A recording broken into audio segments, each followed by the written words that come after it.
Assalamu alaikum wa rahmatullah. Alhamdulillah, sisters. This past week, there were so many signs about Al-Qarib, the most near, and about running to Allah, about leaving disobedience for obedience, about leaving heedlessness for remembrance of Allah, and about leaving, being away from Allah to being closer to Allah.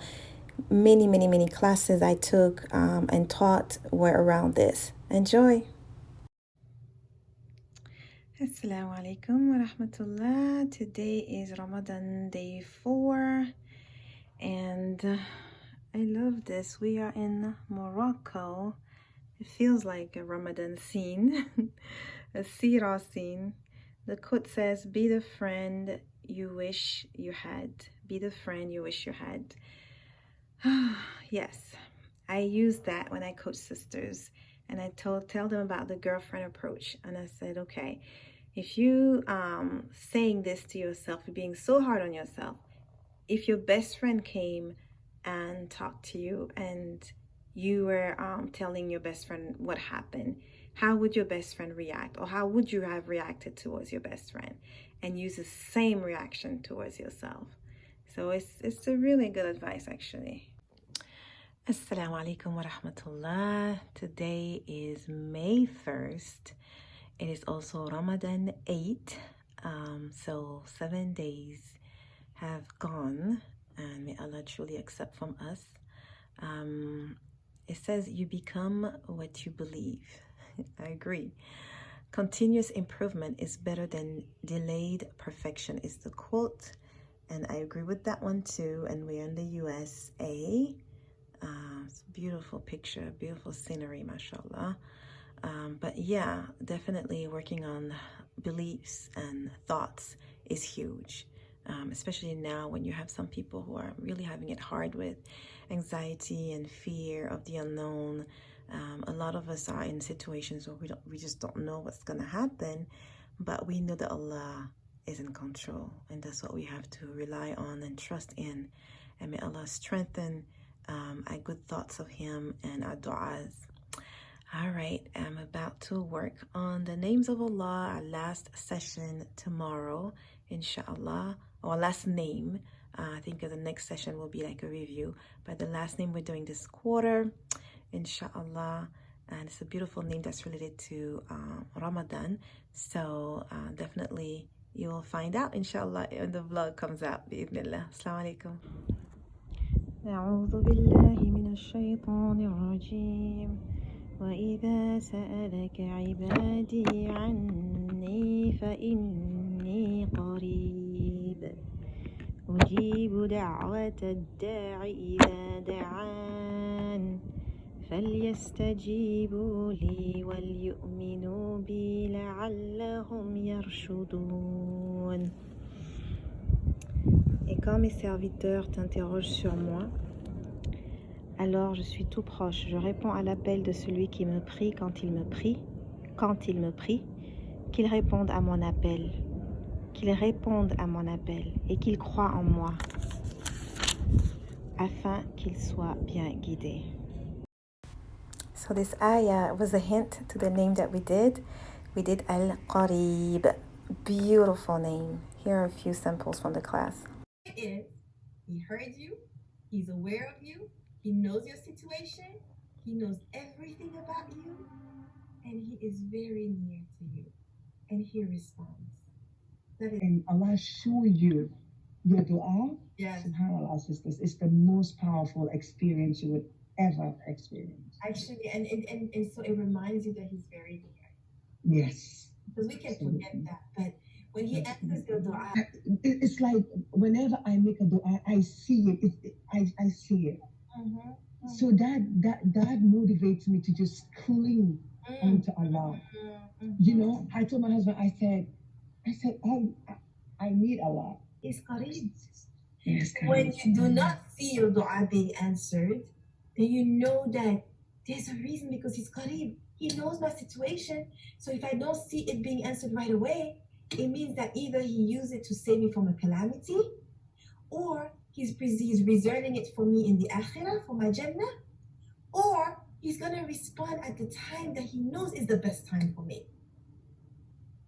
But the point is, he heard you, he's aware of you, he knows your situation, he knows everything about you, and he is very near to you, and he responds. That is his promise. Those are his words. I'm not telling you guys this. He is saying this in the Qur'an. The command to run to Allah. This is in another surah. This ayah I absolutely love. Fafirru ilallah. It's in Surah Dhariyat. Allah commands us to flee to him. Right? So he's al-Qarib. He is the most near to us. And he is commanding us to run to him, to flee to him. This is a command. So here Ibn Kathir says, it means seek shelter with him. Run to Allah. Trust in him in all your affairs. Go to him first. In the beginning I told you guys, you want to get closer to Allah, put Allah first. Go to Allah first with everything that is going on with you. Flee towards Allah.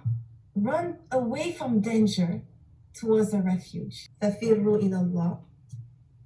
He says, what is meant is to flee from that which Allah hates, both outwardly and inwardly, to that which he loves. Okay? So you're running away from what Allah hates, inside and outside, not just outside, but also in your heart. You're running away from what Allah hates to what he loves. And you embrace more of what Allah loves.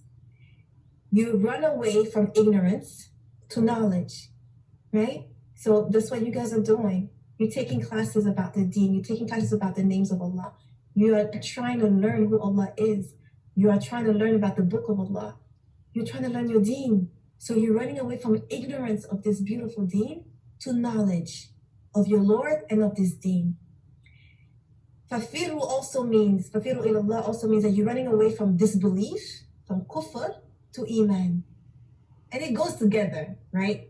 Because when you're ignorant, it's easy for you to fall into kufr. The more you acquire knowledge, it's easier for you to build your faith. From sin, again, it's all parallel. Ignorance, you can fall easily into sin. But fleeing from sin to obedience. And from heedlessness to the remembrance of Allah. Dua for this. So now she's all about, reading her Qur'an, doing the khatam. But she admitted after Ramadan, she usually goes back to watching so much TV and Netflix and stuff like that. But we want to move away from heedlessness. Some don't even do that. Some still watch a lot of movies during Ramadan, subhanAllah. Servant is closest to his Lord during sujood. So increase your supplication therein. This is something that I want you guys to share with your family members. 10 fingers, your 10 toes, your breathing ability, your sight, and all of these things, your hearing, your internal organs functioning, digesting, and all of these things.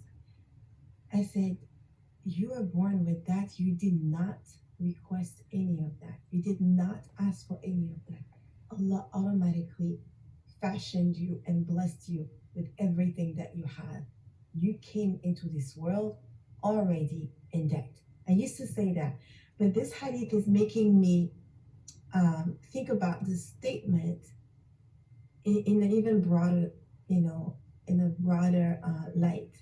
Basically, we came into this life, into this dunya, indebted, and every day that we are resurrected, because we know when we sleep it's a small death, every day that we are resurrected, we are actually in debt. Every day that we wake up, we are in debt. We wake up in debt. There's not a moment that we're not in debt, subhanAllah. So this is what this hadith is reminding me of. Preserving our body. And it is a debt that each joint, each bone of our body, they have to pay sadaqah. They have to do sadaqah. They have to show gratitude and be used in a way that is pleasing to Allah. Alhamdulillah, I pray that you have benefited from this vlog, sisters. This whole week was about Al-Qarib, about running to Allah, about getting closer to Allah, about leaving what we love for what He loves. And may Allah make us among those who are close to Him. Allahumma ameen. Assalamu alaikum.